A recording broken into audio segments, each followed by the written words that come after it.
Hi every one, മിഖാൻ moms ഡയറിയിലേക്ക് എല്ലാവർക്കും ഒരിക്കൽ കൂടി സ്വാഗതം.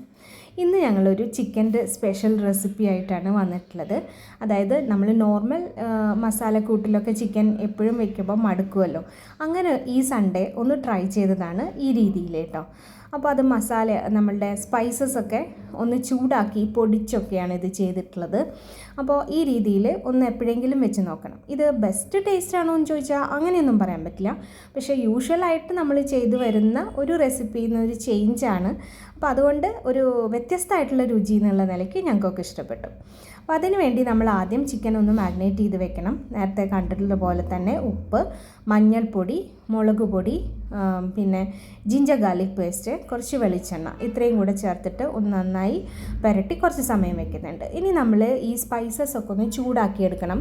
അതിന് വേണ്ടി കുരുമുളക്, പെരിഞ്ജീരകം, കുറച്ച് ഗ്രാമ്പു, ഇത്രയാണ് എടുത്തിട്ടുള്ളത്. അതിലേക്ക് ചുവന്നുള്ളി, ചെറിയ ഉള്ളി നന്നാക്കിയത് ഇട്ടിട്ടുണ്ട്.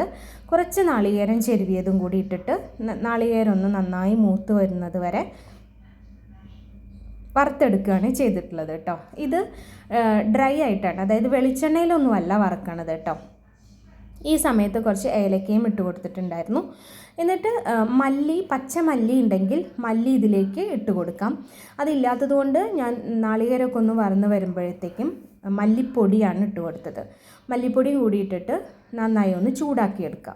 നന്നായി കരിഞ്ഞൊന്നും പോവേണ്ട നാളികേരം. ഈ ഒരു പരുവത്തിലാവുമ്പോൾ നമ്മുടെ ചുവന്നുള്ളിയൊക്കെ ഒന്ന് ട്രാൻസ്പെറൻ്റ് ആയിട്ട് വരും. അപ്പോൾ ആ സമയത്തേക്ക് അത് ഓഫ് ചെയ്ത് അതൊന്ന് ചൂടാറിയതിന് ശേഷം നന്നായി പേസ്റ്റാക്കി വെക്കണം. ഇനി നമ്മൾ പാനിലേക്ക് വെളിച്ചെണ്ണ ഒഴിച്ച് കൊടുക്കുന്നു. അതിലേക്ക് കുറച്ച് സവാള ഇട്ട് കൊടുക്കുന്നു. നന്നായി വഴറ്റുന്നു. അതിൽ നമുക്ക് ആവശ്യമുള്ള പച്ചമുളക്, ജിഞ്ചർ ഗാർലിക് പേസ്റ്റ്, ഇനി ഈ മസാലയിലേക്ക് ആവശ്യമുള്ളതൊക്കെ ചേർത്ത് കൊടുക്കാം.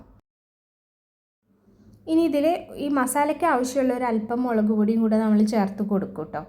അപ്പോൾ നമുക്ക് അത് വളരെ കുറച്ച് മാത്രമേ ചേർത്ത് കൊടുക്കുകയുള്ളൂ. ഇപ്പോൾ സവാളയൊക്കെ കുറച്ചൊന്ന് വഴന്ന് വന്നപ്പോഴത്തേക്കും ജിഞ്ചർ ഗാർലിക് പേസ്റ്റും പച്ചമുളകും കൂടിയാണ് ഇപ്പോൾ ചേർത്ത് കൊടുത്തത്. കറിവേപ്പില ഇട്ട് കൊടുക്കാം. പിന്നെ ചിക്കനൊക്കെ കടുക് പൊട്ടിച്ച് വെക്കുന്നവർ, താളിച്ചിട്ട് വെക്കുന്നവരാണെങ്കിൽ അങ്ങനെ വെളിച്ചെണ്ണയിൽ കടുക് പൊട്ടിച്ചതിന് ശേഷം ഉണക്കമുളകും കൂടി ഇട്ട് കൊടുത്തിട്ട് ഈ സവാള ഇട്ട് കൊടുക്കാം കേട്ടോ. ഞങ്ങൾ സാധാരണ ചിക്കനിലൊന്നും കടുക് ഇടാറില്ല, അതുകൊണ്ടാണ് ആ ഒരു സ്റ്റെപ്പ് ഒഴിവാക്കിയത്. ഇതും ആക്ച്വലി ഞാൻ യൂട്യൂബിൽ കണ്ടിട്ട് പരീക്ഷിച്ച് നോക്കുന്ന ഒരു റെസിപ്പി തന്നെയാണ്. ഇതൊന്ന് സവാള വഴന്ന് വരുമ്പോഴത്തേക്കും തക്കാളി ഇട്ട് കൊടുത്തിട്ടുണ്ട്. തക്കാളിയൊക്കെ ഒന്ന് നന്നായി വെന്തുടഞ്ഞു വരുമ്പോഴത്തേക്കും കുറച്ച് മുളക് പൊടി ഇട്ട് കൊടുത്തിട്ടുണ്ട്. കുറച്ച് ഗരം മസാല പൗഡറും ഇട്ട് കൊടുത്തിട്ടുണ്ട് കേട്ടോ. മല്ലിപ്പൊടി ഇട്ടിട്ടില്ല. മല്ലിപ്പൊടി നമ്മൾ നേരത്തെ സ്പൈസസ് ചൂടാക്കി വെച്ചില്ലേ, അതിലേക്കാണ് മല്ലിപ്പൊടി ഇട്ടിട്ടുള്ളൂ. ഇത്രയും മാത്രം ഇട്ട് കൊടുത്തതിന് ശേഷം ഇനി നമ്മൾ മാഗ്നേറ്റ് ചെയ്ത് മാറ്റി വെച്ചിട്ടുള്ള ചിക്കൻ ഉണ്ടല്ലോ, അത് കൂടി ഇതിലേക്ക് തട്ടി കൊടുക്കുന്നു. ഇനി നന്നായി ഒന്ന് ഇളക്കിയെടുക്കണം. പിന്നെ അതിൻ്റെ കൂടെ തന്നെ നമ്മളുടെ സ്പൈസസ് എല്ലാം ചൂടാക്കി, ചെറിയ ഉള്ളിയും നാളികേരമൊക്കെ കൂടി ചൂടാക്കി നമ്മൾ വറുത്ത് അരച്ച് വെച്ചിട്ടുള്ള ആ ഒരു പേസ്റ്റും കൂടി ഈ സമയത്താണ് ഇട്ട് കൊടുക്കണം. ഇനി എല്ലാം കൂടി ഒന്ന് വേവിക്കണം എന്നുള്ളത് മാത്രമേ ഉള്ളൂ.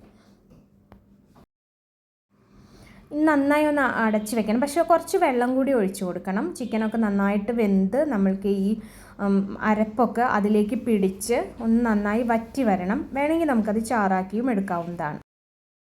ചോറിലേക്ക് മാത്രമല്ല, നമുക്ക് അപ്പത്തിലേക്കോ ചപ്പാത്തിയിലേക്കോ ഒക്കെ കഴിക്കാവുന്ന ഒരു കറിയാണ്. ഇത് റോസ്റ്റ് ചെയ്തും എടുക്കാം കേട്ടോ. ഞാൻ ഇത്രയും ഗ്രേവിയോട് കൂടിയിട്ടാണ് എടുത്തിട്ടുള്ളത്. അപ്പോൾ എപ്പോഴെങ്കിലും ഇതൊന്ന് പരീക്ഷിച്ച് നോക്കണേ.